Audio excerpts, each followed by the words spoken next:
Awesome. Hello, everybody. Hello. Here they come. Welcome. Welcome to our virtual APU preview that we've got going on this lovely Saturday morning. How are you feeling this morning, Thomas? I'm feeling great. How about you, Taylor? I'm feeling good. I've been working out early in the mornings, so I've gotten into a routine of waking up around like 6 a.m. So I'm feeling motivated. I've had my morning tea, got my water bottle ready to be hydrated, and really dive into this event. How about you? Very nice. Well, as for me, I got up just a little bit later, so I'm still sipping on my lovely cup of coffee, as you can see here, but doing all right. Excited to be here. Great. Glad to hear it. Welcome to all of our attendees.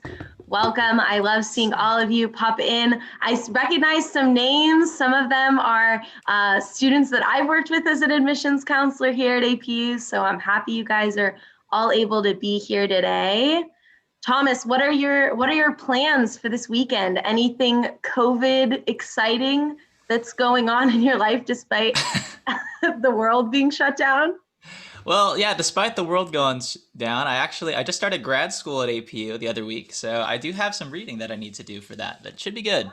What graduate program are you doing? Yeah, so I just started the Masters of Science in Organizational Psychology, and so it trains you well to be a consultant, a trainer, or really just a coach of people is what it does.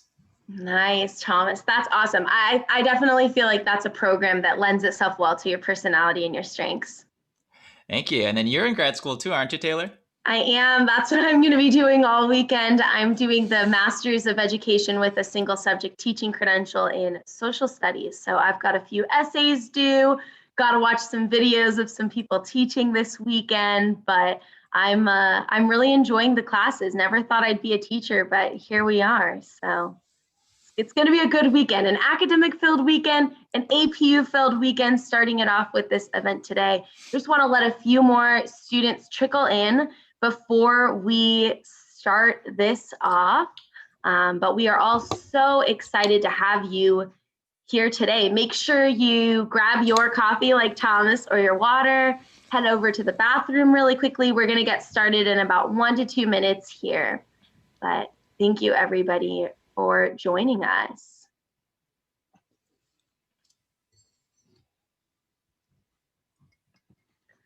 I love the little plane on your mug, Thomas.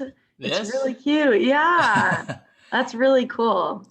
Yeah, this was a gift from a friend of mine from a couple years ago, actually. Oh, nice. I love a good coffee mug. Like those little standard ones, they don't do it for me because it's not enough tea or warmth. It's not enough for me. Yeah, it makes me feel nice and official whenever I hold this in my hand. It's very I love girthy. it. Awesome. Perfect for this event. Well, we are going to get started here today. This is going to be our little intro. My name is Taylor Middleton. I have the privilege of being an admissions counselor at Azusa Pacific University and being a host of today's event. Thomas?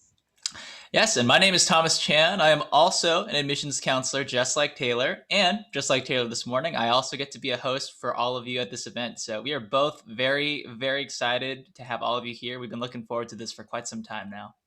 Yes. A little bit about me. I actually did not graduate from APU, but I've had the privilege of getting to work here going on 2 years now. I graduated with a bachelor's degree in religion, and as I mentioned earlier, I'm now pursuing my master's at APU. Thomas, however, did attend APU. What did you study at APU, Thomas? Yes, I majored in communication management. It was called communication studies in my day, but back then it was communication studies. Awesome. Well, we are so excited to have you all here today. A little bit about APU, or Azusa Pacific University. APU is a 4-year private Christian institution. We have so many majors, you can't even wrap your head around it. And I'm excited for you to get to meet some of our faculty today from those various majors, students that work in some of those various majors. APU has 4 cornerstones. Our 4 cornerstones are Christ, community, scholarship, and service. And you're going to hear a little bit about those throughout our time today. But those are really the 4 pillars of what makes APU so special. Whether that be from our small class sizes and our amazing faculty devotion to students, or the way that our student services are able to help create a brilliant community here on APU's campus, or our chapel staff who help put on our chapel every week, or our theology faculty who put together these amazing Bible and philosophy classes that students have the opportunity to take here at APU, or all the way to service. I know Thomas has had a really great experience getting to serve at APU and in our surrounding areas. And you'll hear a little bit more about that, as I mentioned, from our faculty, our staff, and our students during this event. How this event is going to go, you're going to be hearing me and Thomas talk a lot. Oh, yeah. We are going to be giving various presentations for you to listen to us talk about everything from why should you choose APU, to what's it like to even apply to APU or be a freshman there? What does paying for college look like? Then you're going to hear from some of our faculty, and then you're going to hear from some of our staff members at APU, as well as some current students. So it's going to be an amazing morning. Buckle up, grab that coffee, grab that water, and let's kick this off and get started. I am going to share my screen with you all today, and we're going to start off with a video.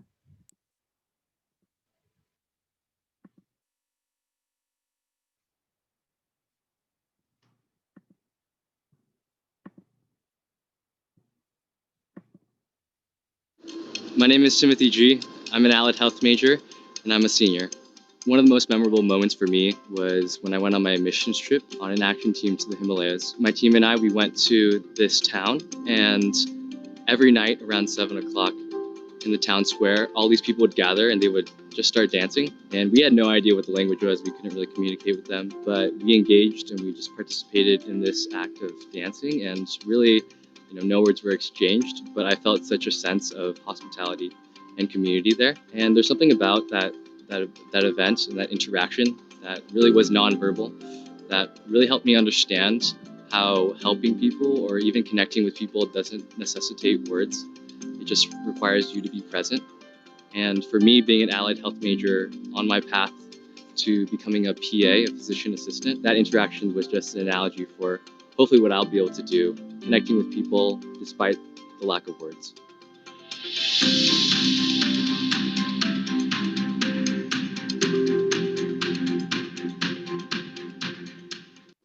My name is Timothy G.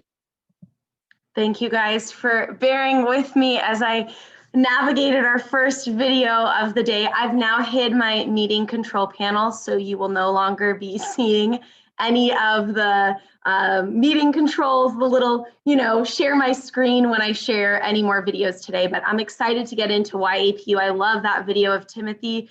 I think his passion for his time at APU comes through so strong during that video. Why APU? Going to college is a huge decision, and there are a lot of different factors that you need to consider when you're deciding where you want to go for your higher education. There are 4 different factors that we have put together that sort of emphasize this return on investment that you would be receiving when you go to APU. So that's affordability, employability, diversity, and academic reputation. And I would encourage you to consider all 4 of these with all schools that you're applying to. Affordability. It is really important when you are looking at private colleges that you confront the sticker price myth.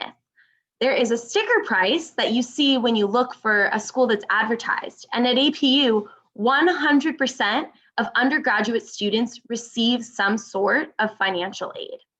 That means that APU's true cost of attendance is lower than other schools. So if you look at the graph on the right, you can see the national average for the true cost for private colleges compared to Azusa Pacific's university's true cost. I'm going to get in a little bit later about how sticker price and true cost work, but just keep this in the back of your mind. APU's scholarships are one of the highest among private colleges in California. They range from $10,000 to $21,000. and that is our academic award that we have for students. Additionally, 52.6% of incoming students receive what's called the APU grant. So when you fill out that FAFSA, which we're also going to talk about later, and you're maybe a little bit stumped, I don't think I'm going to qualify for any aid, don't stop that. Let that stop you from filling it out, because you may qualify. As you can see, 52% of our students qualify for what's called the APU grant, and that's an institutional need-based grant. Students at APU, on average, graduate with less student loan debt. I know way too much about loans, having taken some of them out myself, and all of our counselors here at APU would love to chat with you about what it looks like to take out loans and how that compares to the national average and sort of what the process for that is. Affordability. It's really important for you to consider the value of your degree. You want to look at the graduation rate, you want to look at the retention rate. So you can see we're comparing in the graduation rate the Cal State schools to Azusa Pacific. So 68% of our students graduate from APU, and at the Cal States, it's only 57%. And the retention rate, this is what percentage of freshman students stay on from their freshman to their sophomore year. 85% of our freshmen stay on from freshman to sophomore year, compared to our national average of 61%. Next, I want to talk about employability. This is a really big key factor. I applied to 54 jobs before getting my beloved job here at APU. This was my dream job. I knew it was just going to take some time before they saw what a lovely applicant I was. But that was a really scary time for me, because I needed a job. I had loans to pay off. I had a life that I needed to live, and I needed to know how I was going to pay for that. For the class of 2019 at APU, 86% of students either found work or were choosing to continue their education. That is an amazing, amazing number, and I would encourage you to look at other schools and see what their employability rates are for their graduating students. At APU, we have over 2,000 on-campus jobs for you to work on campus. I worked 20 hours a week my sophomore through senior year, and I encourage every single student to get a job on campus, whether that is 5 hours a week or 30 hours a week. Number one, you get to make $14 an hour at the base minimum working at APU. Where I went to college, I made $7.25. That didn't go as far, for sure, but it's also going to help you pack your resume. One of the counselors at APU, she says APU doesn't help you create a resume, it builds your resume for you. When you look at our career center, that serves our students before, during, and after their college experience. So during your time at APU, you can work on your interview skills and your cover letters. But let's say you're like me and you've graduated and now you want to go into a grad school program or shift your career change. You could be 40 years old and still come back to the Career Center and seek out those services, which is an amazing aspect of APU's Career Center. APU alumni earn on average a salary of $51,100 in their early career. You can see over to the right, this is from Niche. You can see the national average between 2 and 6 years and the increase of annual salary. On an average, APU alumni earn more over their lifetime than at other schools. And that is a really big key that I'm now learning. It's not necessarily about how much you're going to make your first year out of college, but what is that trajectory going to look like over the next 10 years following college? Next, I want to talk about diversity and access. APU is a diverse community. That was one of the things that drew me to working at this institution. We represent students from 48 different countries. We are a Hispanic serving institution, and we are spiritually diverse. We represent over 55 denominations here at APU. 30.35% of our undergraduate students are first-generation college students, and we have an amazing first-generation college program here at APU to give first-gen students resources so that they can navigate their 4 years of college and beyond. APU is also a military-friendly school and a yellow ribbon school. We're among the top 20 colleges for veterans in California, and we also have our ROTC program on campus. So it's definitely a military-friendly program here at APU. Next, I want to talk about our Academic Success Center in our Office of Accessibility and Disability Resources. I've encountered lots of students who ask me, how do I navigate getting resources? I had an IEP in my high school. How do I do this here at APU? And our Office of Accessibility and Disability Resources is here for you, here to support you and to help you take control of what kind of an education you are needing to get here at APU. They'll work with you one-on-one to make sure that you are getting the resources that you need to be successful at our institution. In terms of our academic reputation, we are looking at a lot of different factors. Our 80% acceptance rate into our graduate studies and medical school program, our nursing program ranks top 10 in the nation. Our BFA acting program is top 30 in the nation. I've seen them put on a musical. It was absolutely amazing. They're so talented.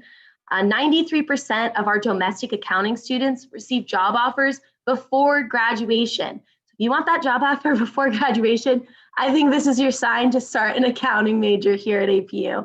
And we are one of the top 10 best music schools in California. Do you want to mention we do have a faculty member from our School of Business Management, as well as a faculty member from our School of Music here at APU. So you will get to hear from them later. But academic reputation definitely is important. And I'd encourage you to ask about various signifiers within the program that you're looking at to see, is this going to be a program that's going to help me succeed in the long term, having a label like Azusa Pacific University as the school you graduated from.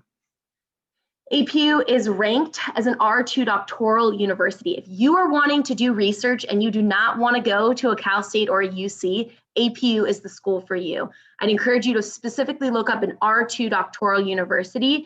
There are very few here in California, and we are one of them. We put on an exceptional amount of research that our undergraduate students are able to be a part of here at APU. You can see some of our other awesome classifications here, whether that's our community engagement. We're ranked one of the top 3 hidden gem universities, and Forbes has ranked us in the top 25 universities according to alumni ratings. And as an alumni from another school, definitely listen to what alumni have to say about a university. That's what I'll say on that. Now, lastly, is APU worth the investment? I personally believe yes. Otherwise, I wouldn't be paying money to go to a graduate school program here at APU. APU is going to provide undergraduate students access to scholarships. As I said before, 100% of incoming freshmen will receive a scholarship here at APU. You're going to look at these connections. Being in a class with under 50 students instead of 350 students means that your faculty members and your professors know you, care about you, and are able to advocate for you when it comes to the future. Learning, being able to be in a diverse learning environment where you get to hear different perspectives, different points of view, and grow your mind, your heart, and your compassion for those around you. And lastly, success. Success is a scary word, I think, sometimes, but in context of APU, I would encourage you to think, how am I going to be academically successful, financially successful, socially successful, and emotionally successful during my time at college? And I think that APU could be a good fit for a lot of you out there, and I'd encourage you to reach out to your admissions counselor to hear a little bit more from them and figure out if that's the case. Here is our email address and our phone number. If you don't know who your admissions counselor is, you can email that email address and they will get you in touch with the right person. But that's all for me. We're going to pass it over to Thomas. All right. Thank you very much for that, Taylor. As we transition today, we're going to go ahead and begin our next section with another video. So I'm going to go ahead and get my screen up and we will begin.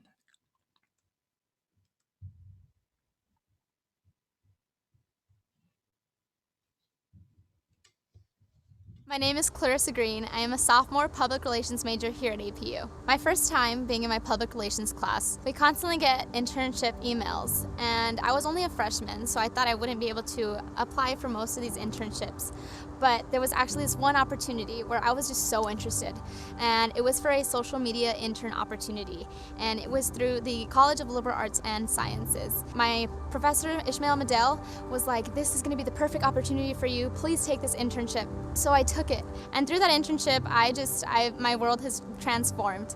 I learned the different social interactions that happen here at APU. I was able to record that and share that with others. And just being able to give that little bit of insight as to what the APU community is like, as well as our education here, is just so fantastic.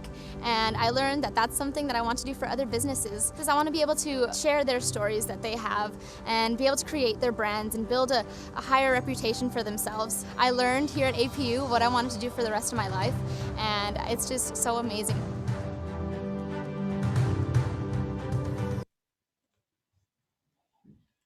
My name is Clarissa Green. I am a sophomore. All right. Well, that was one of my favorite videos that we have here at APU. And so, as you may have seen if you visited our website before, that was one of our many student portraits. We have a video for one of just about every major that we have here at our school. And so if you are interested in maybe learning a little bit more about a major from a particular student perspective, I encourage you, go ahead and take a look at our website. Again, we do have a video for just about every major that you can think of here at our school.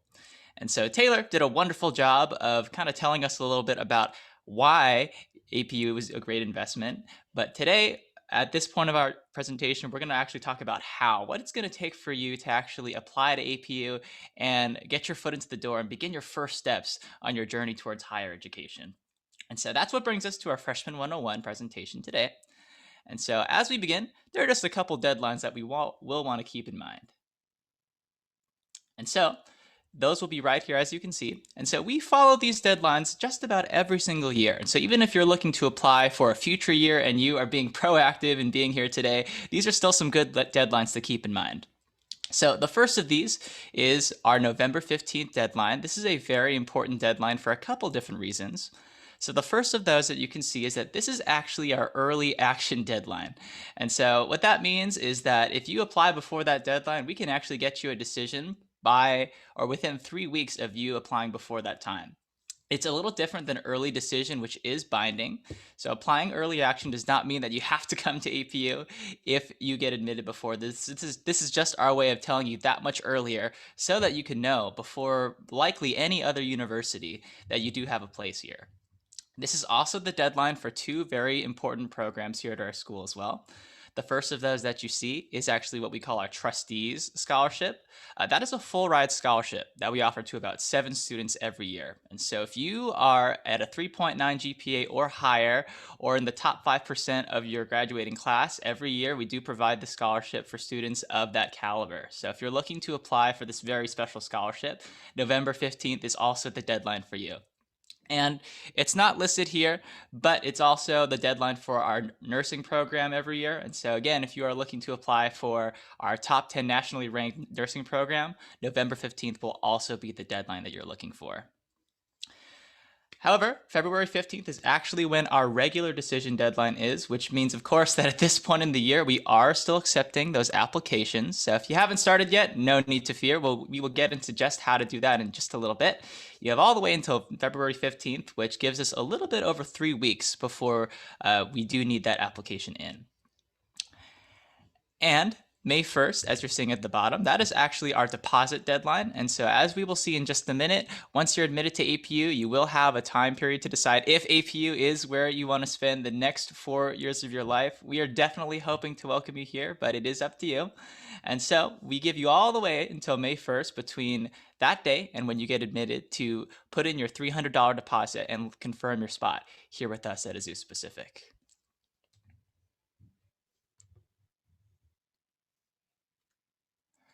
All right, and so this is what we will be looking for as far as our application goes. We get a lot of questions from students about what actually goes into the application, and what you're seeing in front of you, this is basically it.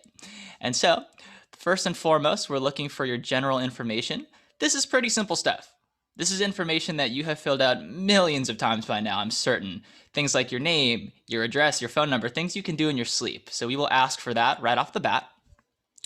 The next is a personal statement or an essay. And so I always love to tell people on this essay, this is kind of your portion to tell us a bit more about you beyond what you can just put in that little text box. And so think about what are your goals and how do you see a place like APU helping you achieve those? We really look for stories of students like yourself, just to get to know you a bit more beyond what you have put on the application in those little boxes. The next thing that we're looking for is our statement of agreement. And so, as many of you probably already know, we are a private Christian university here at APU. And so there are just a couple things that we do want to be clear about as you're applying. And so it's things like our chapels or our Bible classes, or even things like our 4 cornerstones, which we talked about at the beginning today. We just want to be sure that you are aware of those things, that you are ready to go to jump on board and engage with those types of things. And so we do ask you just to check off a couple boxes on that. And the last thing we're looking for is your high school transcript. And so, of course, this is just a copy of your grades so that we can verify your performance in school. But what you're probably noticing here right now is that we're not actually looking for test scores. And so what that means is that this year we have gone test optional. So we are not requiring SATs or ACT scores for admission. As far as GPA requirements go, on average, our students do reflect a 3.7D average GPA. However, we are looking for at least a minimum of a 3.0 when it does come to those GPA requirements. All right. And so now we're looking at the application itself. And so if you haven't started an application yet, this link that you're seeing right there, apu.edu/apply, again, apu.edu/apply, that will be the link where you will want to get started. This will take you to this page that you're seeing right over here, where you can either begin a brand new application, or if you're in the process of completing one that you have already started, all you've got to do is hit returning applicant, log in, and you are good to continue from where you left off. So once you begin an application and you are in our system, a couple things will start to happen. The first of those is that you will receive regular updates via email from us as your admissions counselors, and even our marketing team as well. And so expect to receive some of those just so that we can check in with you and just allow us to engage with you in this process. And so, of course, as that is happening, you'll hear more about deadlines, events, and updates. But if you ever have any questions about the admissions process, or let's say you get stuck on something, that's also a great way to get a hold of us in admissions so that we can help push you through that process. And I will say with the application too, we usually find that for most people, it takes them anywhere from maybe 30 to 60 minutes to complete. So I always love to say it's the length of maybe your favorite Netflix show, or if you're like me, I was just watching The Mandalorian a month ago. One episode of that is about the equivalent of time that it will take you to finish the application. All right, and there are a couple things as well that we do want to be very clear with about our application as well. And so we talked a little bit about our requirements, but just to be clear, something that we want to say is that even if you do meet all of those prerequisites, it's still not a guarantee that you will be admitted here. We take a look at each application on a case-by-case basis, and we do this just so that we can evaluate you more than just a student, but really as a person too. We really want to go into your essays, into all of the things that you've submitted to us, so we can consider you as a full person. And so what goes into our process here is that we actually have a practice here called rolling admission, which means that we are constantly looking through those applications. So rather than what some universities will do, is they will take a look at all their applications and release their admissions decisions all on the same day. Again, we're kind of constantly looking at those. And so you can expect to hear from your admissions counselor from the moment you hit that submit button. Anywhere within 2 or 3 weeks, you'll get a call from one of us saying, hey, it's Thomas or it's Taylor from APU. We just want to let you know about your decision here at APU. And so we find this is helpful just because this means that regardless of what time of the year that you are applying, you are likely to hear from us very soon, and then have that certainty as to what your standing is here at our school.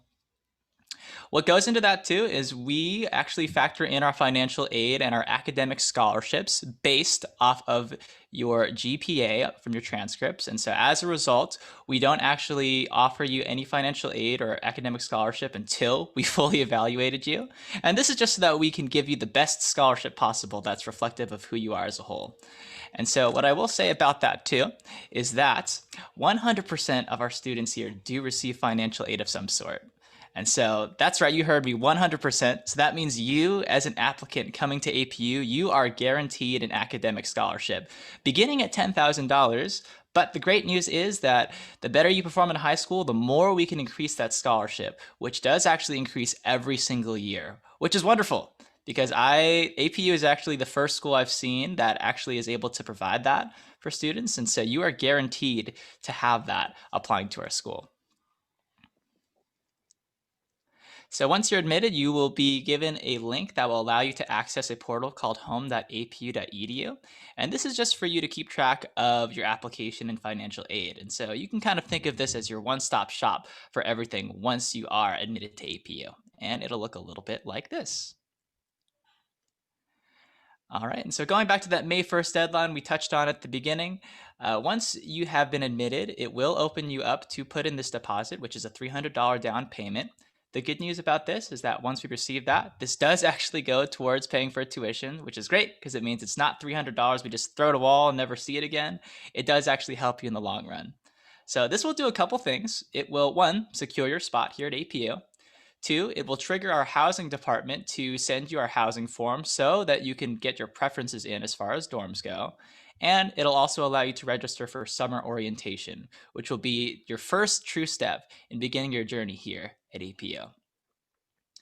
Speaking of journeys, this brings us to our final slide of this part of our presentation today. What you're looking at is our Candela ceremony. And this is a very special tradition we have here at APU that you get to participate in twice during your time here. Once at the beginning of the year before you begin your very first class, and once at the end of your senior year before you graduate. And what will happen is that we will gather all of our students on campus, like you're seeing here, with candles. And they're not quite lit yet, but the first one that gets lit usually belongs to our university president. And so he'll take his candle and light the candle on his left and his right. And then the two of them will do the same thing until what you see is this glorious picture here. And so Candela, I love it. I participated in it as a student. I think it's really wonderful because it stands for a couple things. But I think my favorite thing about it is that it really says this, that if we stick to ourselves and get so stuck in the stresses of what's going on, it can be so easy for us to feel alone, to feel that there's no one there beside us. But if we look to our left and we look to our right, we'll very quickly realize that we're not alone and that there are people here who want to support us and build us up and to light that fire that they see within us. So here at APU, that's exactly the kind of people that we hope to be here for you. We want to be those people that light your candle, recognizing that you're not going to just hang on to that for yourself, but you're going to take that and you're going to spread it to so many other people, both during your time here at APU and even well into the future once you graduate.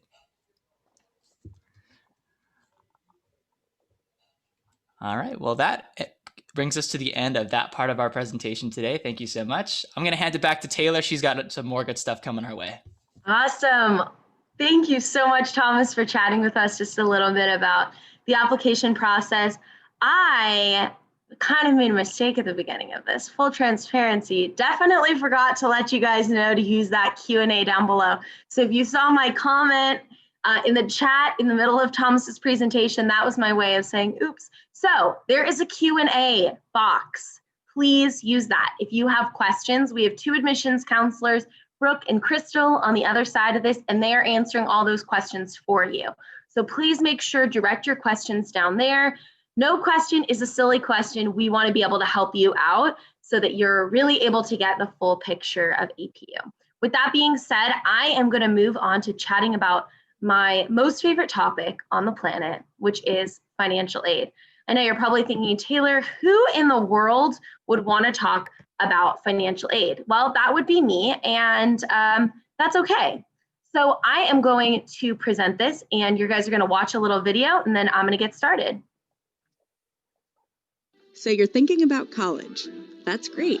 You're taking a powerful step to reach your career goals. In your journey to attend your dream school, you may be feeling like the cost of college is, well, complicated. And maybe your search for financial aid advice has uncovered more questions than answers. We're here to help. At Azusa Pacific University, we believe that paying for college doesn't have to be confusing. Consider us a partner, someone who is here to guide you every step of the way so you can feel confident about paying for college. Here's how it works. Think of this stack of blocks as the total cost to attend college before you receive financial aid. Now, take out the amount you'll receive in scholarships. These are free sums of money based on merit or achievement. We offer scholarships for athletics, honors, transfer students, and more. In fact, at APU, 100% of incoming students receive university aid. That's on top of any government-funded financial aid you receive. Next, apply your grants. Federal grants and APU grants are both given based on financial need, and they're free, so you don't have to pay them back. Finally, you have the option to apply any federal or private loans you plan to take out. Loans are borrowed money that you pay back after you graduate. Once you subtract your scholarships, grants, and loans from the total cost, you'll find that the true yearly cost is a fraction of that original sticker price, putting the cost of college within your reach. Ready to take the next step?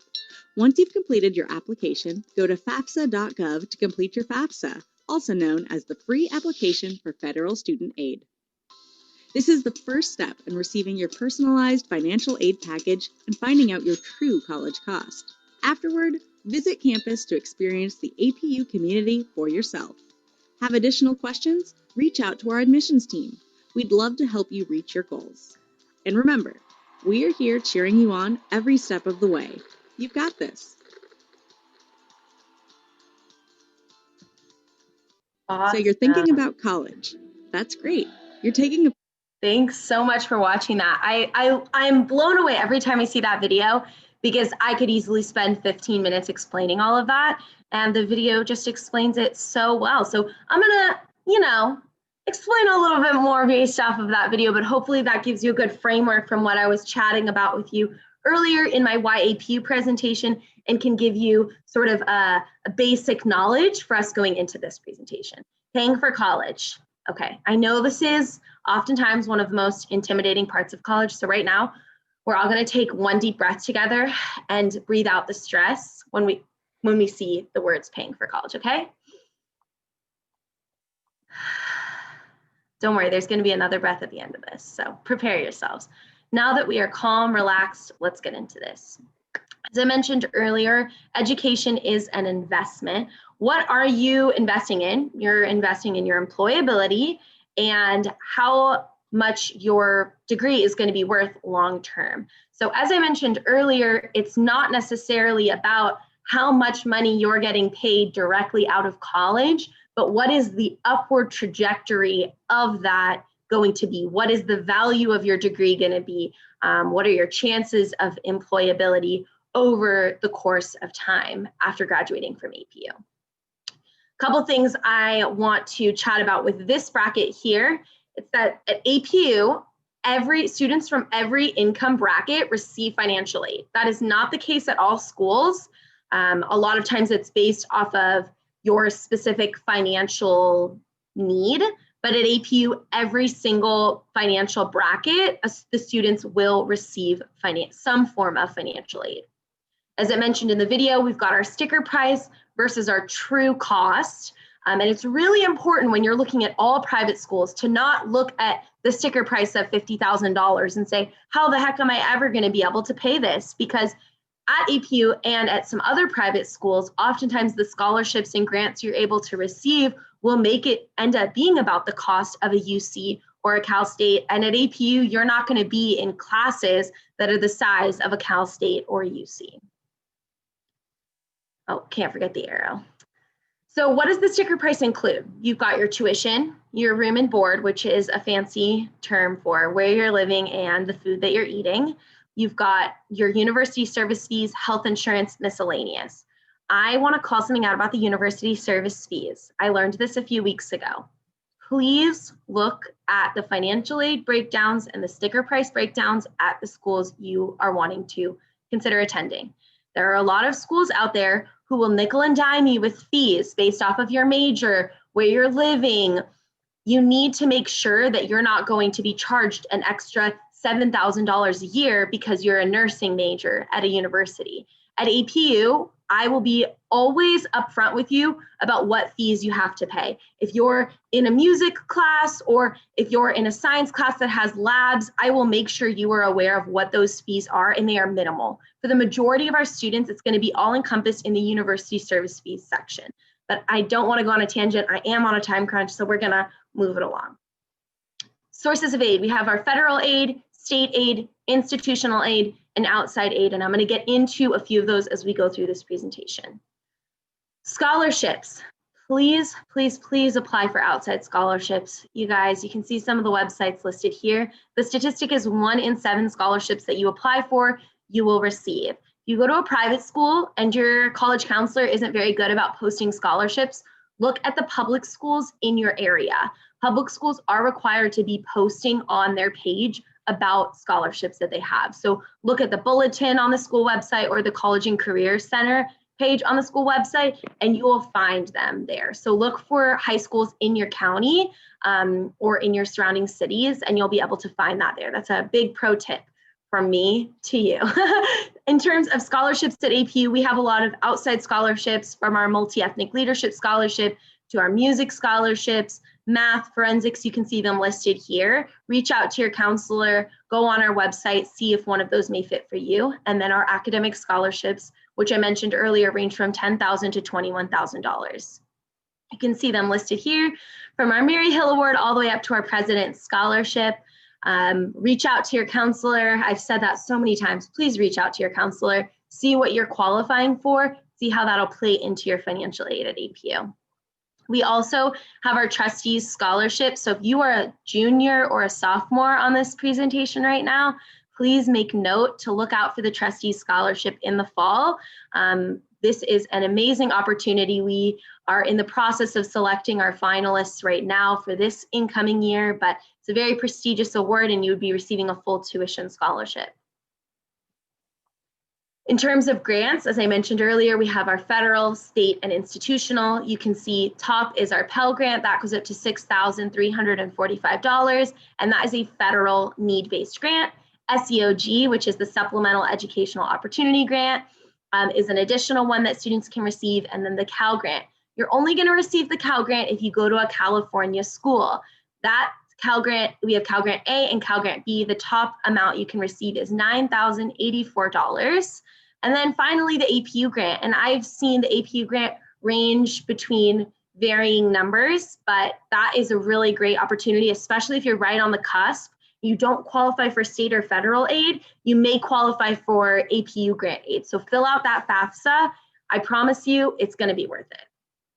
Speaking of FAFSA, it's like I read my own mind. Free application for federal student aid. If you log on to a website and it tries to charge you, that is not the FAFSA, because it's a free application for federal student aid. You are going to be in and out of this website for a long time. I'm still utilizing the website. It's available on October 1st. It's still open right now, and you'll use prior year. So you can see, for example, when you're filling out the FAFSA for this incoming fall 2021 term year, you're using your taxes from 2019. That being said, this is not on my script, but as a friend to a friend, if you or your family has encountered any sort of discrepancy between what your 2020 taxes are going to say and your 2019 taxes said due to COVID-19, please reach out to counselors at all schools. There's some forms you can fill out to see if your aid can be re-reviewed based off of your new financial situation. I don't want you to miss out on that potential because of a global pandemic. So just a little tidbit. Special circumstances, as I said earlier, this is the appeals. Once again, reading my own mind. It's called an EFC appeal. Here are some of the ways that can happen, as well as, the change in employment status would, when I was referencing COVID-19, would be if you had a change in employment status due to that. So take a look at these, reach out to your counselor if you fall into this category. Loans, breakdown of aid. How do loans work? We have a few different types of loans. There are direct student loans and plus loans or parent loans. And what I'll say about that is that these loans are at an all-time low for their interest rate. It's at 2.75%. I am the loans queen, okay? I made a lot of mistakes during my time freshman year taking out loans and not really knowing how they work. So now I know how they work, and I caution all of you into how they work. So as I've said probably 9 times, please reach out to your admissions counselor. You can set up a one-on-one appointment where you chat with them about financial aid. If you don't know who your admissions counselor is, you can email me and I will forward you to your admissions counselor and get you in contact with them to chat about loans, grants, scholarships, all that jazz. Tips and tricks when you're filling out the FAFSA. Please read all instructions. They teach you this in kindergarten all the way through the rest of your life. It really is that important to read instructions. So make sure that you are honest, you take your time, and you pay attention as you're filling out this form.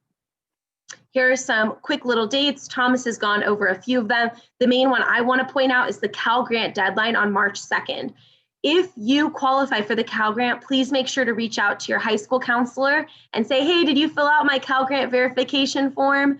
Just to make sure all your bases are covered. That is a form that needs to be submitted by your high school by March 2nd, no later. If they don't submit it, you don't get the Cal Grant. So maybe mid-February, check in with your counselor and make sure that all of your bases are covered so that you get the financial aid you deserve. That being said, here is our email, ugadmissions@apu.edu. Last time I'm gonna say, please reach out to your counselor, set up a financial aid appointment with them. It'll be 30 to 45 minutes. And it's my favorite part of my day, and I know favorite part of a lot of our counselors' days, because we're able to give you some knowledge that you maybe didn't have before and help you navigate not only your APU financial aid, but understand how financial aid works in general. That being said, we're all gonna take a breath together, okay?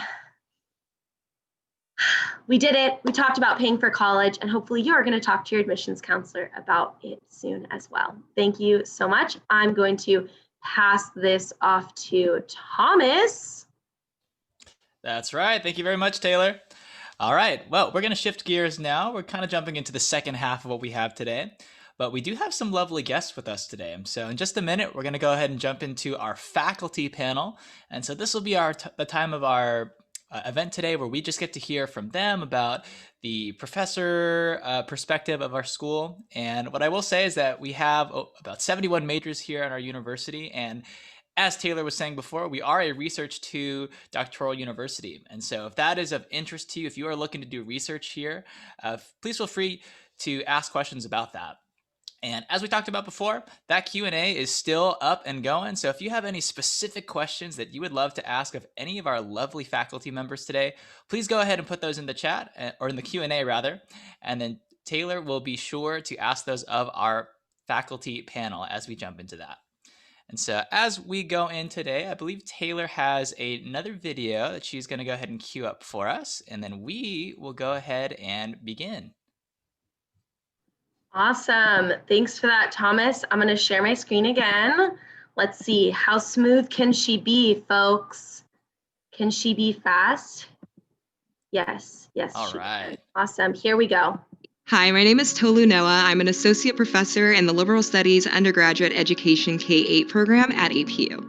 I would say there are a few things that excite me about teaching. First of all, I think it's a very creative endeavor, and I think that's something that we don't always associate with teaching, but you get to every day, look at the standards and think, how can I make this content come to life for my students? It's really exciting because you get to help shape how students see the world and be a part of helping them develop as human beings. I feel like you have to bring who you are as a teacher to the classroom, so I definitely bring an energy to the classroom with my students. I also like to find ways to make the learning enjoyable for them. For example, when we talk about the concept of student misbehavior, they hear Britney Spears' song, Oops, I Did It Again, which gets them thinking about how does that connect to what we're going to be talking about in class. I also like to have my students engage in things that they would actually do as classroom teachers. They will work in professional learning communities just as they would in a classroom setting. They also engage in service learning projects where they get to be in the classroom for 45 hours, teaching students and then bringing that experience back. So they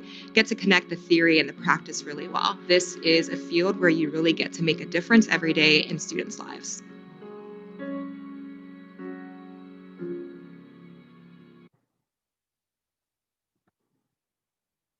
Awesome. Awesome. Great. I love that professor video so much because I think about my time in college and how it's so true. The faculty that I engaged with really shaped who I am, how I see the world, so much. So that being said, we are now going to transition into our lovely faculty panel. So if I could have our three faculty members, Dr. Bodell, Dr. Eklund, and Dr. Simons, please turn on your cameras. We are going to get started with this faculty panel right now. Awesome. I'm switching my view back to gallery view. Okay, we have three amazing faculty members that have taken the time out of their Saturday morning to spend with their loved ones to be here with us. So I'm going to have all three of you introduce yourselves really quickly. So we'll go Dr. Simons, Dr. Bedell, and then Dr. Eklund. Go take it away, Dr. Simons. Hello, happy Saturday, everybody. I'm John Simons. I'm the Associate Dean of the College of the Arts, which has music, theater, cinema, art, design, and communication studies. I'm also a professor of music. My specialty is conducting, so when you come to APU and you love to sing, perhaps you could be in my choir. I conduct the Masterworks Chorale, which does large-scale works with large choir and orchestra. So look forward to visiting with you this Saturday morning and hopefully seeing you next fall.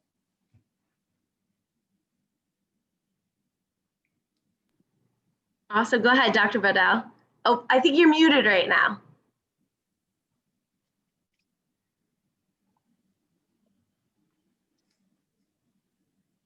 Awesome. We're ready for you. Okay. Hi, I'm Dr. Rachel Bodell. I work in the School of Business and Management here at APU. My specialty is marketing. So I'm actually an APU alumni from 2003, international business, but then I went to two graduate schools, one in France and one in England, and been out in the field. My specialty is ethical marketing, and I'm currently working on a book for Emerald in ethical marketing in the fashion and beauty industry. And I think that what I really enjoy about the business school and what we have going on that is similar to what I see going on in the rest of APU is this new concept I was introduced to called service learning. And what that means is we try really hard. You might be familiar with APU's 4 cornerstones. We try really hard to connect service with the Christian faith and the practice of the discipline, whether that's marketing or in whichever discipline you go in. Look for things called service learning. It not only gets you service credits, but it often gets you the practical experience you need that can be resume building, and it connects things like doing good for the world and marketing or business or other things. So look for service learning. I very much encourage you to do that while you're looking into APU and universities. Thank you so much. Dr. Eklund? Hello. I'd like to assure you I don't normally dress in ski clothes when I teach classes, but I'm doing field research on the psychological benefits of downhill skiing during a global pandemic. So, my name is Catherine Eklund, and I am the chair of the Department of Psychology. And I am a clinical psychologist by training and a child and family specialist. We have lots of programs at APU in psychology. We have several programs in the Department of Psychology that train people in a variety of different areas of psychology. And so I am just one of 30 faculty in my department that teach psychology classes, and we all have different specializations, everything from neuropsychology to cognitive psychology, experimental psychology, social psychology, and a variety of other applied psychologies. So I look forward to sharing with you more about APU and answering any questions you have about the Department of Psychology. Thank you so much for that. I want to let our students and our families that are attending right now, I want to let you know I do have some pre-prepared questions because I have things I want to know from our faculty members. But if you do have any specific questions, feel free to drop those in the chat. And if we have time, I can make sure to direct those towards one of our faculty members. So my first question is going to go to Dr. Simons. Dr. Simons, I would love to hear from you. I know there are a lot of key ways that our faculty members interact directly with their students. As I've mentioned many times during my presentations today, I've been overwhelmed by the dedication that the faculty members at APU have to their students. But what would you say are a few key parts of your program in ways that you are able to go above and beyond to support your students in the classroom and in their future professions? Well, thank you, Taylor. I think the first thing you'll find when you come to APU, and this is across the university, is you'll be taught by frontline professors. You will not be taught by a graduate student or a TA. You'll intersect with the faculty. And our faculty, we are industry connected. We are leaders in our field. We're publishing, we're researching. And here's the great part. In the classroom, we involve you in that. And I can say that across all of our disciplines. The second thing you'll find is we're one knock, one click, one text, one email from you. So if you hit a snag in any class, contact your professor and they will be there for you. And as someone who's been in the university community for a long time, that is a uniqueness at APU. In many places where I've studied and taught before, there was a real layer of separation there between students and faculty. And at APU, that layer doesn't exist. You have direct access to us. And I think the other thing, Taylor, as I think about what we bring to the classroom, it's what happens after you leave the classroom. We open up our worlds to you and continue to connect you with our worlds. Excuse me. I have students to this day that are utilizing the connections that they made in my class. I can say that about all of our disciplines, from even someone like Ricky Staub. If you watch for the Netflix series Concrete Cowboy coming up, Netflix is releasing it this summer. He started those connections while he studied theater at APU. Or someone like a Darnell Abraham, where if you see Hamilton and look at George Washington, that's Darnell. And the connections he had to go to where he is started in a classroom, which is exactly where you'll be this coming fall as you work with our professors. So I would say it's the connection while you're in class, and it's the lifetime connections after you leave that class. Thank you so much. I love that you shared that, because I mentioned earlier in my YAPU presentation, it's about the connections. What kind of connections are you going to have? And I think being able to provide such tangible examples of that, I'm sure is beneficial to our students and families that are in attendance. Speaking of families that are in attendance, this question is going to go to you, Dr. Bodell. But what tips or advice would you have for parents that are preparing their students and themselves for this transition to college and to a four-year university? Great question. Big question.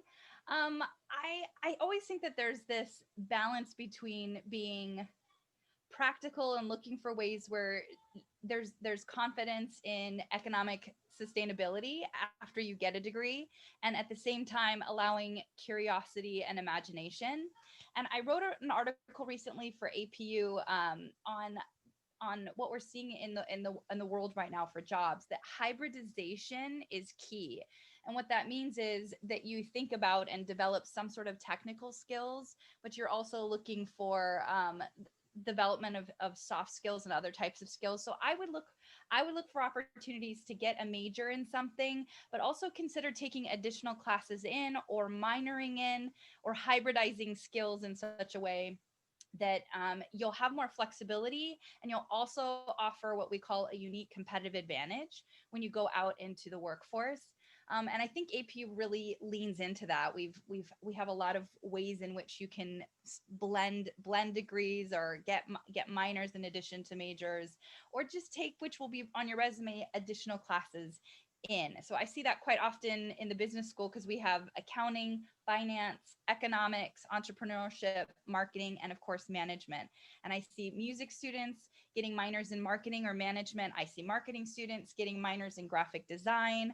I see a number of combinations of things that I know, when we're working on the resumes, because we do personal branding projects in the business school, help them to get jobs when they go out there. So look for ways to connect that sustainable.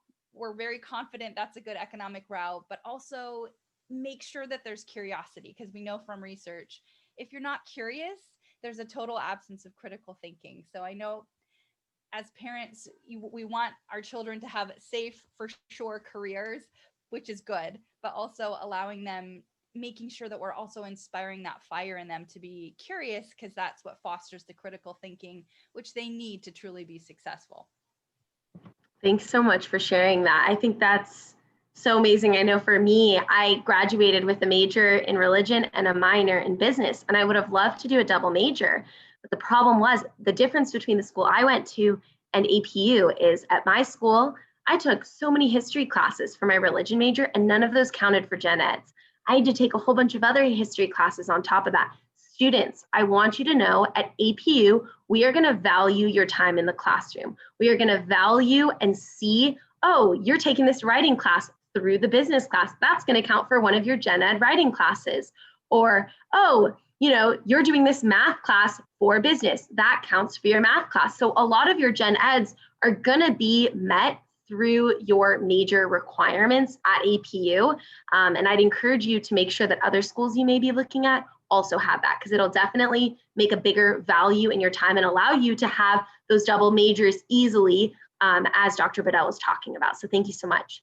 On to Dr. Eklund. I would love to hear from you. I think that being a psychology, the chair of the psychology department, as well as a psychology faculty member, I think that in that psychology realm, it can be really easy to think that there are some very specific vocations and career paths that can kind of come out of that. So how would you say your curriculum or your teaching practice helps prepare students for their future vocation or profession in the psychology department?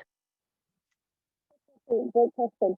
So, some people think if you're a psych major, you have to become a psychologist, and that's not the case. The psych major is a great launching degree to many careers. But what we do at APU, because we have a large department of psychology, we have a large faculty, we offer about 50 elective courses in psychology. So you have to take a certain number of courses. There are some core courses that every psych major takes, that is kind of the core of psychology. But then you have 50 courses to choose from to take the rest of your required units. And each one of those courses is linked to different interests. So we have alumni who have become sports psychologists and working, in Major League Baseball and in the NBA as sports psychologists. And that started by taking a sports psychology class at APU. We have organizational psychology classes that very often lead students into our graduate program in organizational psychology. So we have the business school has an MBA in organizational behaviors as well. And so students will often go that route. So you have a wide range of faculty with a variety of different disciplines and a wide range of courses to choose from. And we provide advising we explore with you from day one. What do you think you're interested in? And we point you in the direction of talking to the people that can answer your questions to see if you're really interested in it or not. And we point you to field experiences and service learning experiences to try out different areas, different populations, different activities, so that by the time you graduate, you have a clear idea of what kind of a profession you want to pursue. And that can be everything from law school to ministry to business to, there's just, psychology launches you almost anywhere. Education, nursing, we have students go everywhere. And a lot of that is through that combination of conversations with faculty, experiences in the field, and the wide range of courses that we offer. Thank you so much. I feel like even I've learned so much about your program and what you guys have to offer, because I think, as you said, automatically, if you're a psychology major, you're going to become a psychologist. So that's so great to know for students out there who are maybe considering the major. They have a lot of options.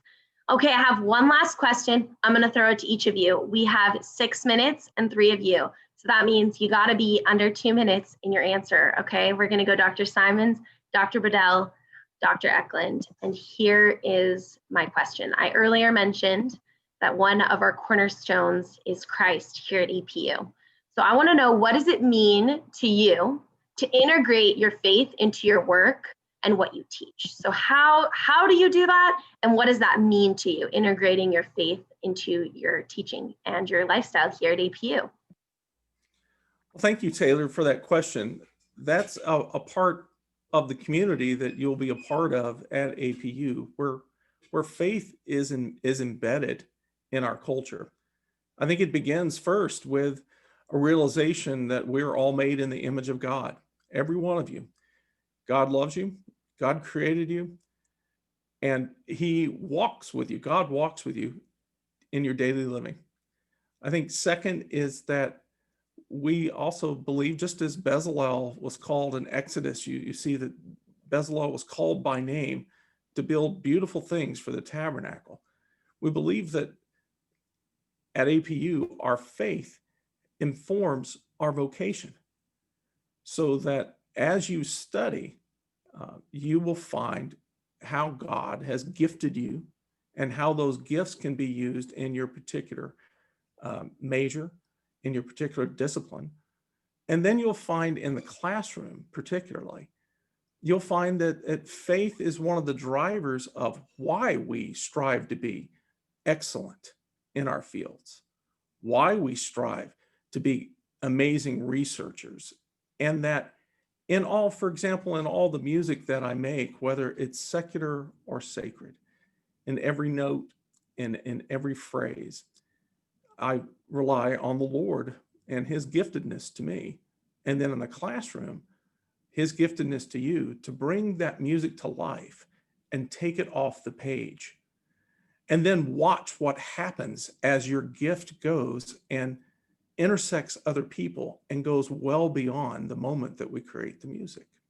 So you'll find faith as an integrated part of your journey at APU. And the other thing, again, it's not only in the classroom, outside of the classroom. Talk to your professors about how faith is a part of them, their daily living, a part of not only their craft and their research, but also in just their normal relationships and how they treat one another and how they live their daily life. And they will tell you, and it will show again in every class you take. I love that. Thanks so much for sharing, Dr. Simons. Let's hear from you, Dr. Bodell. What would you say your answer to the question is? Dr. Simons, I agree with you. I when people ask me about how I integrate faith in the classroom, which I think is a really great question, I structure it in this way. I try to integrate my faith into the culture of the class and my relationship with students, which is a lot of what Dr. Simons was saying. And I also do it in the way that I curate my content and design my class and assignments. So I'll just give a couple examples in terms of the culture of the class. Like Dr. Simons, I like to be readily available to my students and have this policy within my own mind, 24 to 48 hours. I get back. Just yesterday, I got to have just a Zoom. I have a booking calendar where the whole semester they can just hop on it and they know that time is reserved. If they show up, then that's when I'm going to be there, whether we're live in my office or we're on Zoom. And we have, yesterday I got to have a really cool chat and we ended up talking about Genesis and how that helped to solve some of these other business and cultural problems that he was facing, which was really neat. So, and then inside the classroom, I start all of my classes with what I call a spirit of Eucharisto. I learned it from someone I really look up to, Ann Boskamp, wrote a book called 1,000 Gifts. And so we start every class with, what are we grateful for? What are we savoring that God is doing in our lives in big and small ways? And we just start with this sense of presence and recognition of what God is doing despite all circumstances and because of circumstances. So that would be how I do it with culture. Content and design, like I said before with service learning, in one of my classes called Principles of Marketing, which all business majors take regardless of their emphasis or focus, is Principles of Marketing. And we build public service announcements. If you're familiar with those, it's like can be an advertisement that's a print document or a video. We do a 1-minute video and we update our local Azusa middle schoolers with PSAs that they use and share on YouTube to encourage each other. We go in and do market research, doing focus groups. Even on Zoom, we're going to do it. Focus groups, interviews, understand what their social issues are. And then we come back together and we use design thinking and we construct and build and actually implement and share back to them PSAs. And in that process, we talk about the difference between cultural kindness and Christian kindness and why we engage in things like service and how it's different from a biblical or those that have Christ as the center. For example, oftentimes cultural kindness tries to marshal a sense of toughness or villainize one group to emphasize the importance or re-emphasize the importance of another group. And we make it really clear in the way that we design things that that's not Christ-like kindness, because Christ-like kindness is not because it makes me feel good, and it's not because others see me as good. I do it because the Lord loves me, and we're trying to share that love to others. So that's really, so culture, content, design, we try to work on those things to connect our faith to what our discipline and what we're doing. I love that. Thanks for sharing such tangible examples. I loved even just the difference between the two of you and how you describe it. I loved the tangible examples. And let's hear from our third faculty member, Dr. Eklund. Maybe you could, share for a minute and a half about how would you say you integrate faith in the classroom? Yeah, so in all of our classes are faith integrated. All of our experiences are faith integrated. So we take students on study abroad to South Africa, to Europe, with faculty where we're doing faith integration as we're serving people in other countries and studying in other countries. We're actively, as faculty, creating curriculum and having conversations that are faith integrated.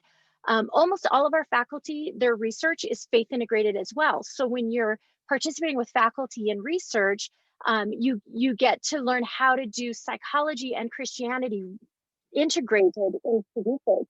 So as an example, my undergraduate research students helped me with research and writing that led to the textbook that we use in our multicultural psychology class. So, so students back in 2014, 15, 16, 17 were helping create content about the multiculturalism in the Christian community. And then that becomes a fully integrated course where we don't really talk about psychology without bringing in how does that integrate with your Christian worldview? Yeah. So our goal in psychology is to create an integrated worldview for students to help them create a faith integrated identity. That when you leave our program, you leave as a psychology trained integrated Christian. And then that we hope when you leave, your vocational identity is also faith integrated, so that whatever vocation you're going into, you see yourself going into it with expertise in a field as a Christian. And we, as faculty, we model that, we mentor that, and we teach that in the classroom with a variety of experiences and activities. Thank you so much for sharing that. I really appreciated all of you, your honesty during our time. And I really just want to thank you for taking time out of your Saturday morning to be here with all of our students. Students, if you have any questions for our faculty members, you can always email our admissions email address and let us know who you want to chat with, and we can give you their contact information so that you can reach out to them that way. But thank you, faculty members, once again. I'm going to pass it off to Thomas Chan and let him take it from here. Wonderful. Yes, thank you, Taylor, for hosting. And once again, thank you, faculty. We really appreciated hearing your answers today. We're going to go ahead and jump into our student affairs and student life panel. But before we do that, we do actually have one other video that we're going to show today. So I'm going to go ahead and share my screen and we will watch our video.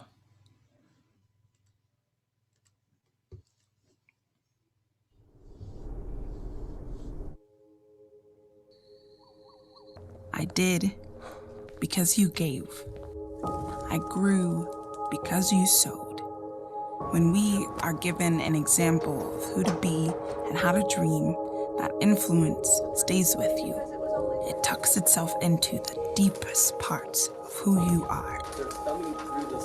I created because you saw me as artist and not unmotivated. I played because you saw me as athlete and not failure. I taught because you saw me as brilliant and not uneducated. I climbed because you saw me as powerful and not incompetent. I found Christ because I saw him reflected in you. This place is where we are built, given knowledge of who God has created us to be and sent out. One athlete, one entrepreneur, one artist, one scholar, one investment at a time. To be seen, heard, and known elicits a great desire to be that for someone else as well.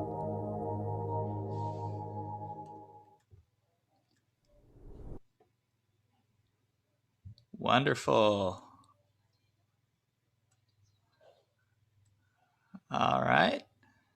I think my video is still going. I'm going to go ahead and turn that off real quick. 1 second.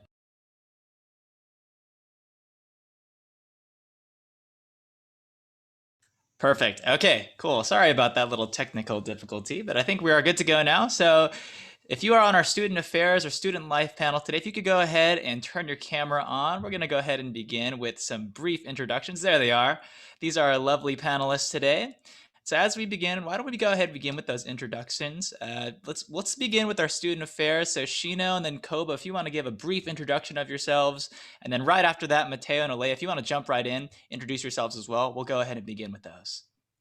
Great. Well, welcome. It's so good to have all of you here. My name is Shino Simons, and I am currently serving as the Vice President for Student Affairs. And I've been at APU, this is my 24th year working. And so I did graduate from APU for my undergraduate as well.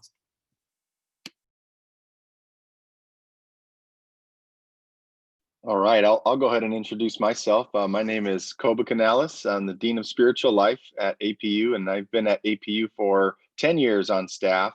And also, like Shino mentioned, I was a student at APU and love being back at my alma mater and serving in campus ministry. Hi everyone, my name is Alea. I'm a student at APU. I'm a junior communication management major. I also have a leadership minor. Super excited to be here with all y'all and share a little bit about why I chose APU. Hi everyone, my name is Mateo and I'm a junior psychology major. I'm glad you guys are here too. Excellent. Cool. Thank you. Well, now that we know our panelists just a little bit, we're going to be able to ask them some really great questions. So again, for any of you who are watching today, if you have any questions that you would specifically like to ask anyone on our panel, please go ahead and drop those into our question and answer button or box. We've been getting a lot of good questions throughout our event today. Excuse me.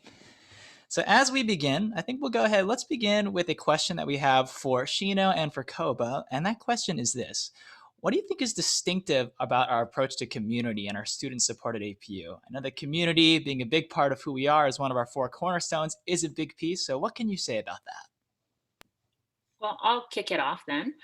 So if you hear the title, Student Affairs, probably even that itself is a question, right? What is Student Affairs? And so for us as a team, we really want to focus on students' development in 3 areas. And so one is spiritual formation. And so we want to see our community, our students know Jesus and be one step closer to figuring out whose they are, right? So that's one.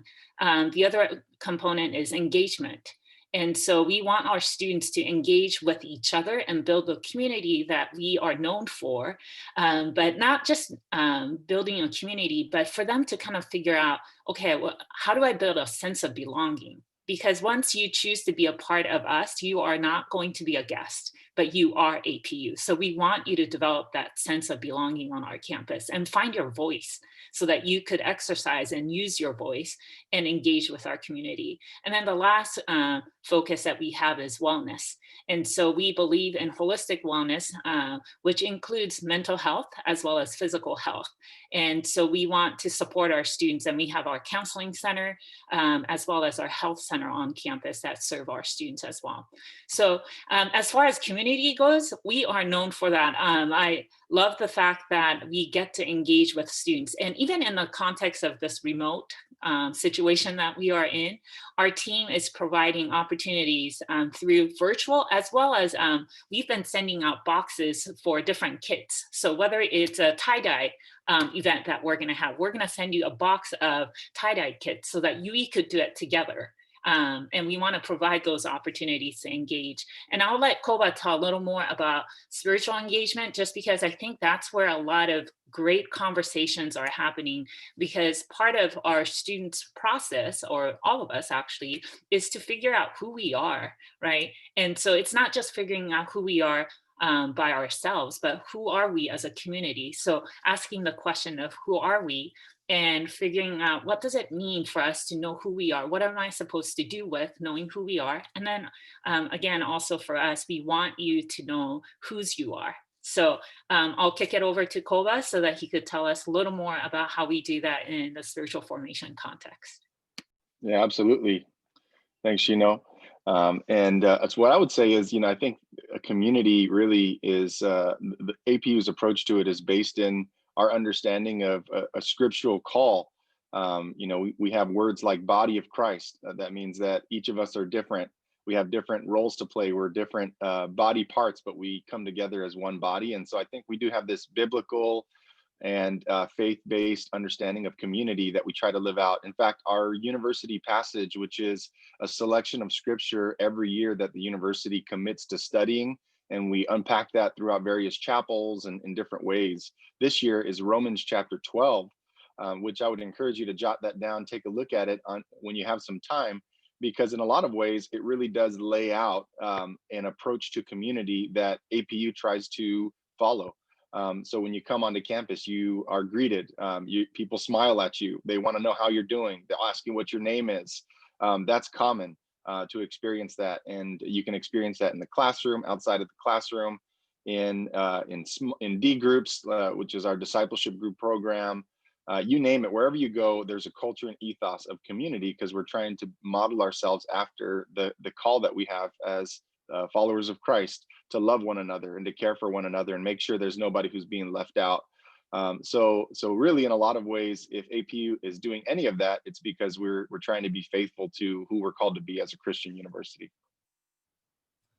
Wonderful. Thank you both for those insightful answers. I think we'll go ahead and shift gears. Let's go ahead and direct a question for Mateo and Alea, jumping over to the student side. So what parts of campus life, student affairs, or campus resources do the two of you value? Are you involved in any activities here on our campus? We would love to know about those. Why don't we start with Mateo, and then Alea, as soon as he is done, go ahead and jump straight in. Yeah, I think my favorite part of APU in terms of student affairs, campus life, has always been the people here.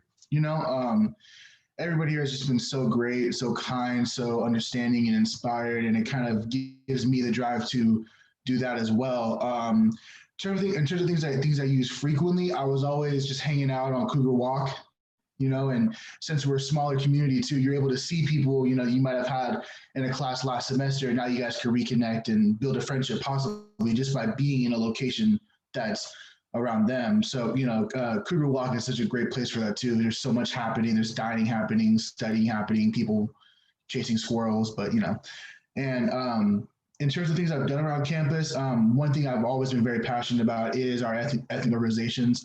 I was on leadership last year for our Pacific Islanders organization, and it's such a cool experience. We're very open and welcoming. It's not just about people of that particular culture group hanging out with each other. It's about expressing and displaying that culture for people. So we invite others who might not be Pacific Islander, who might not have a Pacific Islander background, to come and hang out with us during meetings and learn more about us and learn where we come from. And that's just a good example of the attitude that every aspect of APU has, is just come hang out with us and come learn, and let's do this together. And I've never felt alone in my voyages or anything like that, my academic or professional, anything like that. Catherine Eklund, who was here today, has always helped me out understanding my path in psychology and how to do that too. Shino Simmons, we just talked, and remembering her from my welcome weekend, my first weekend here at APU, and just that's so cool because now I'm a junior. It's been about almost 3 years, and we still remember each other, and that right there is an example of just how close people can actually get at the school. Yeah, I think if I were to speak to every single part of student affairs and how it's impacted me, we'd be here all day. So for the sake of time, I think, and I will talk about a little bit about spiritual life, because I feel like the spiritual life department is what's impacted me the most. And I'm not just saying that because Koba's here and he's sort of my boss, but spiritual life, I dived into getting involved with spiritual life my freshman year, like that first semester, because I found myself super thirsty for community coming into college. And although I was receiving that with residence life and with my RA and living in my freshman dorm my freshman year, I think that spiritual life has been just something that has continued to impact every year I've been at APU. So one of the main things and one of the main ways our students get involved in spiritual life freshman year is through, Koba already mentioned it, discipleship groups. We call them D groups on campus.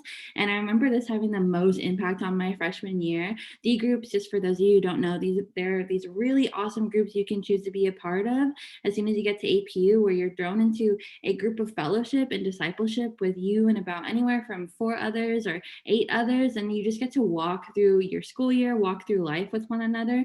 And I remember this just being the best thing. I loved ending my days in D group, and you're forming relationships with these people that extend beyond meeting that year. Like yesterday, I reached out to my discipleship leader from freshman year. Like these are relationships that you're building not only within the classroom, but outside the classroom. And I was able to walk through life with those girls for that year. And that looked like, reading Bible studies together at night and talking about the ways that the Lord is impacting our life. But that also looked like, hey, you want to take a break from class? Let's go drive to Disneyland. And one time we got into Disneyland for free, which was super fun and just pretty much normal when you're at APU. And so I know spiritual life has impacted me in that way, but not just that way. Chapel has had a tremendous impact on me. I know it's technically called a requirement, but I like to say it's an opportunity just because it brings me so much joy about being an AP student, so much so that I now intern with the Office of Corporate Worship, and I get to be a part of what it looks like to form those chapels and take part on it, not just as a spectator. And so I know that's impacted me as far as spiritual life goes. And then another one I just want to give an honorable mention to, because it was more of a recent thing, our wellness department within the student affairs umbrella. Our wellness department, my family caught COVID over Christmas break, and I was able to go to APU's campus and get tested there. And when I got my positive test back, I was scared, of course, because it was COVID. But every single day, someone from the health center emailed me, called me, checked in with me. They would have me talk about my symptoms. If I didn't fill out my symptom tracker for the day, they'd call me and say, hey, how are you doing?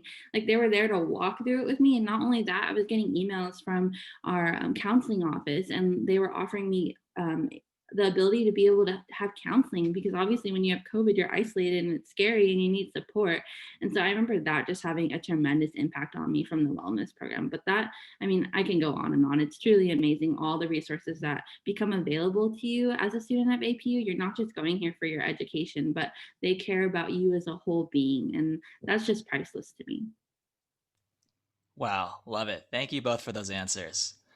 All right, well, we've got about 5 minutes left on our panel today, and so we'll go ahead and have room for just one more question for each sides of our panel. And so this first question, we'll go ahead and jump back to Shino and to Koba for this. And so we, at this point in the year, we are about 3 months away before deposits need to come in and students are making their commitments to APU. And so in this time, there's probably a lot of questions about what we can be doing to prepare and get ready as we jump off into college. And so why don't we begin with Koba on this one, and then Shino as soon as he's done if you want to jump in.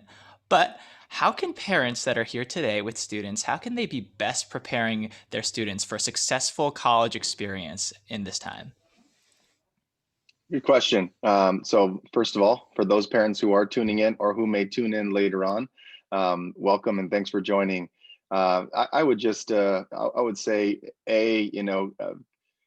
carve out space and time to ask a question or two. I know that it could feel, for our students who are prospective students looking into college and weighing all these different potential options, it could be anxiety inducing potentially to be thinking about these things, but maybe carve out some time, have a conversation, and if you're a parent who experienced college yourself, I know not everybody has had that opportunity, then maybe I would encourage you to kind of put yourself back into a frame of reference of when you were entering into college, if you can, and think about the ways in which you were feeling, and maybe that might help to prepare, just having a few different conversations in terms of preparation. I would say also make sure that there's enough space and room for the student themselves to be providing some leadership and guidance there, since these are going to be their choices as they go forward. So coming together, supportive. I'm really thankful that when I was in this process, my parents played that kind of middle role where they were available, but they also didn't want to be all up in my business, if you will. They allowed me to make some decisions, but were there to have conversations, and I appreciated their involvement in that process. So I would agree with Koba. Creating space is important, and I would tell the parent really, first of all, thank you for raising your children to be ready for college. And so I want to affirm that you did a good job and they are ready because of the work that you've done. And so again, like what Koba was saying, create that space and maybe affirm your students that they are ready, that they've been equipped, and that there's room for them to ask questions and for them to dialogue with you. And so creating that space, I think, will be critical. And also to challenge your students to do the asking of the questions, meaning if they have questions about what needs to be done to be ready or to apply, and their questions are about the institution, then help them to actually pose those questions to the admissions counselor or whatever it may be. So I know as a mom, I tend to ask questions for my children and also actually answer the questions for my children. And so I'm learning that I actually need to let my kids answer questions, and I need to let my kids ask questions, because they might be asking different questions than I am, just because of where they are. So I would say empower your children, your student, to ask the questions and also respond, and just guide them through, and just be confident of the fact that you have prepared them well. So, so that's what I would say. Wonderful. Thank you, Koba. Thank you, Shino. All right, this will be our last question for today, and we're going to jump back to Alea and to Mateo for this. But for both of you, as current students, of course, you've been able to spend quite a bit of time at APU now, but just a couple of years ago, you yourselves were in the same positions that many of our prospective students do find themselves in now. And so now that you've spent some time here and have really gotten to experience APU for all that it is, I'm curious. What made you choose APU over all the other schools that you got admitted to, and what have you found to be very special about your time here? We are running a bit short on time, so if you want to keep your answer to about a minute, what would you say to both of those things? Wow. Well, I'd always had a goal to go to college. That was kind of my role as my family kind of thing. I was going to be the college kid, and I had been something that I knew was going to happen in my life, but I wanted to go as best as I could. I realized there's going to be a lot of growth that's going to come in those years. And something that made me feel able, like comfortable with choosing APU, was I really got on campus and I was around everybody, and I felt like, in the best way possible, like things were fertile there. Like I could grow there, and I could, put myself in that position, and for, be able to just grow up and really forward my professional as well as my personal life, And I feel like having a place where, God is present is really good for me, because it reminds me that, it reminds me every day why I'm here. And a big secret in college, especially for people, going into their freshman years, is remembering why you're there, remembering what purpose you have by coming there, what you want to be, and how you want to get there. Because if you forget that, sometimes it gets harder. So, having a place that has that good reminder of why you're there and what your purpose is really helpful to me. Yeah, that's awesome. I think similar to Mateo, I also knew that I wanted to go to college. Coming from parents, though, who didn't go to college themselves, I remember kind of being a little nervous about what that looked like. I had no clue what I wanted to study. And it was through a lot of prayer that I feel like God really clearly made APU the option for me. But I think what really affirmed it for me was coming to campus. I think February of my senior year, and coming to an admissions event where I was able to spend a night in Adams Hall, one of our freshman dorms, which is where I ended up dorming my freshman year. And it was just through that simple overnight where I met all the girls in Adams Hall, and just seeing the Evident community. We were playing cards with girls across the hall. And then the next day being able to meet professors who were already speaking life into me, even though I had no clue what I wanted to do, no clue what I wanted my major to be. And I remember leaving campus just having this clear feeling of, I'm going to be in good hands if I come here.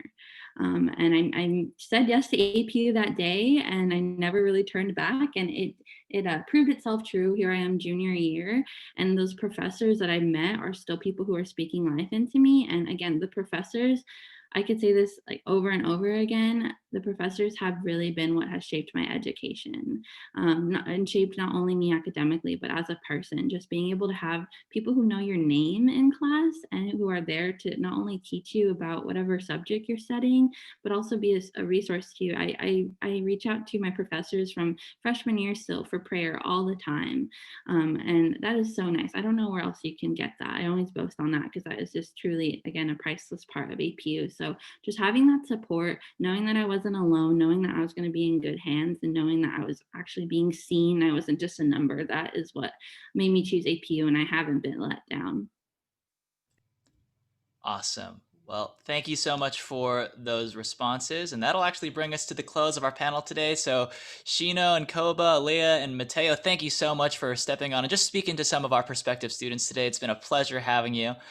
And as we close up today, Taylor has already come back on, and we're going to just go ahead and end up with some closing announcements. Yes, thanks so much, Thomas. Thank you to all of our faculty and staff that joined us, as well as our attendees. Want to let you know that in the chat, there was a few things that are being dropped in there right now. Number one is for our virtual tour. Alea is one of our admissions interns, and she actually is one of the students that gives these virtual tours. So make sure to sign up for that. You get to see inside of a dorm room, which is really great. I knew that was really important to me in my college decision process. So click sign up there. You can also find the link to all of our events through that link.